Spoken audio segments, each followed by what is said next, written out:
Good morning. Hey, everyone. John here. Just want to see how you guys are doing this Monday morning. You know what happens on Mondays. It is time for us to figure out the week, the remainder of the month, go into the next year, the next quarter. So let's get to it. How are you all doing? How was your weekend? Did you guys get a chance to recharge a little bit? Did you get a break, get that mental break, spend some time with friends and family? Sure hope you did. For those of you who had to work or chose to work over the weekend, just make sure you are taking that time for you, whether you get it a little later in the week or you find a new way. Just make sure you're taking those little breaks and that you're giving yourself that little mental break. You have earned it. You deserve it. And obviously, we don't want you to go towards burnout and exhaustion. We are heading into the holiday season, so this becomes a very stressful time of year for a lot of people, especially retail workers. Or if you work in retail or your business is retail of any kind, this is a very hectic time for you and very important time for you. So just make sure you're taking those precautions and you're taking care of yourself and your team, right? Especially the team.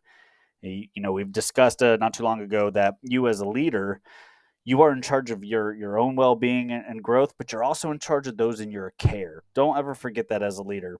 Yes, it's still up to the individual to learn, to grow, to excel, to advance, and do all those things. But you, as the leader, should be encouraging it. You should be coaching them and mentoring them towards that, so they understand how to do it, why it's important to do it. You can align it with their goals. What's important to them. Which way should they go? What kind of different courses or objectives should they be learning?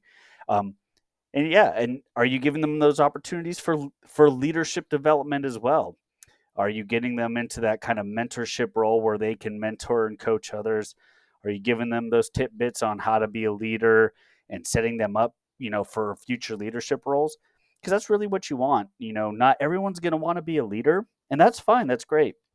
But for those who do, you want to get them there. You want to be mentoring them and coaching them, giving them those opportunities to lead others, to lead themselves. And the thing is, even those who don't have ambitions to be leaders, it's still important that they get the training and experience as well. At a bare level, at least they get to understand what it is to be that leader, what those leaders are going through, what they're looking for. And it just makes them a better person. Even if they're not serving in that leadership capacity, they understand the challenges of those leaders and what those leaders are trying to get at, the objectives and whatnot. So definitely important that you don't neglect them, and you give them those opportunities to learn as well. It just makes them well rounded, even if they don't go into those leadership roles. All right, guys. I mean, this is pretty much simple for our Monday. We want us to get going into this week. We want to make sure our goals and our objectives are aligned. And I really want you to focus on your teams. Get them trained up, get them ready, give them everything they need. You, as a leader, your real job is to remove their roadblocks. I always tell people, that are in my care is they don't work for me. I work for them. And my job is to help them remove those roadblocks so they can do their work, so they could do their best work and their more productive work, and they could be successful. So always try to approach it with that mentality. It kind of blends into that servant leadership mentality. I know a lot of you have heard about it, you've read about it, you've attended seminars on it, but that kind of builds into it, right? You, as the leader, you're really in charge of them and their well-being, and that's the best way to do it. If you're a leader who's creating the obstacles, creating the roadblocks, then you know it creates a very, very I don't want to say toxic, but a very hostile kind of work environment. And then if you start compile that with micromanaging and things, it turns into a very toxic environment very quick, where people are not excited to work. They dread coming in. They dread doing anything, because they don't feel valued. They don't feel like their things matter. So just kind of keep that in mind.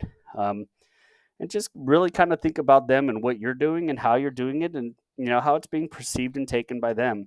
There's not a one size fits all approach to leadership, and that's important that you remember that. Different people require different leadership styles, and you may not have all those leadership styles, and don't feel bad if you don't. You're a person too. You're an individual. You're not going to have it all. But it's understanding your team and their dynamics and what they need, and you can help them find those things they need if they're not in your wheelhouse of leadership styles. And of course, I would encourage you to try to learn and acquire those skills, at least so you could have it at a basic level and be an effective leader. But that will be a topic for another day. But you guys, hey, keep up the good work. Hope your Monday started off well, and let's get at it. Let's get going. I'm always here if you need me. Love the discussions. I can support you in any way I can. Just let me know. And as always, stay good.